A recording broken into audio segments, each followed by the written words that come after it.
Let me congratulate the Russian Federation, our special and privileged strategic partner, on the presidency of the SCO Council of the Heads of Government this year. The theme of this session covers trade, economic, cultural, and humanitarian cooperation. Let me summarize India's approach to the trade and economic issues that were discussed in the last session. We assess the global economic situation to be particularly uncertain and volatile currently. Supply-side risks have been aggravated by demand-side complexities. There is consequently an urgent requirement to de-risk and diversify.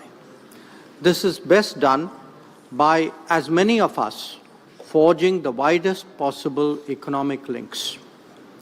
For that to happen, it is essential that this process be fair, transparent, and equitable.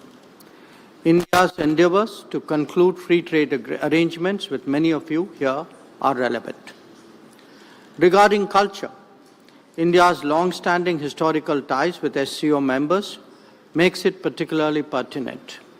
Against this backdrop, Prime Minister Modi proposed at the Tianjin SCO Summit to launch an SCO Civilizational Dialogue Forum.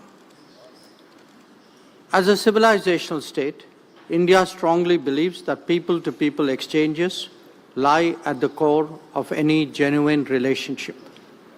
Facilitating greater interaction between our intellectuals, artists, sports people, and cultural icons will pave the way for deeper understanding across the SCO.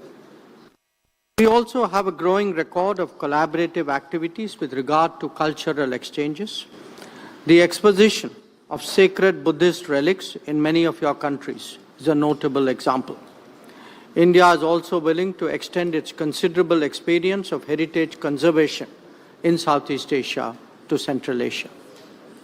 Regarding humanitarian cooperation, this is important in an era of climate change, pandemics, and conflicts. Recognizing that, we have provided cancer treatment equipment to some SCO members. Similarly, India's supplies of vaccines and essential medicines reflected that commitment during difficult times. During the recent earthquakes in Afghanistan, Indian relief assistance reached the affected areas the very same day. Our initiative for the Coalition for Disaster Resilient Infrastructure also merits your attention. Let me now turn to the modernization of the SCO. As the organization continues to evolve, India strongly supports its reform-oriented agenda. We welcome centers addressing challenges such as organized crime, drug trafficking, and cybersecurity.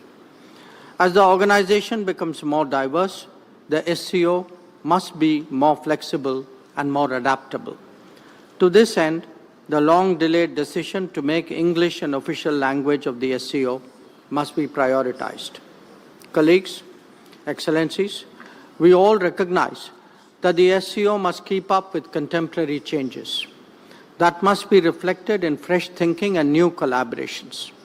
India's initiatives, such as the SCO Special Working Group on Startups and Innovation and the SCO Startup Forum, are good examples. They are aimed at promoting innovation and creativity, especially targeting the younger generation. Similarly, the recent SCO's Young Authors Forum in New Delhi is a good way of strengthening people-to-people ties. Excellencies, we must never forget that the SCO was founded to combat the three evils of terrorism, separatism, and extremism.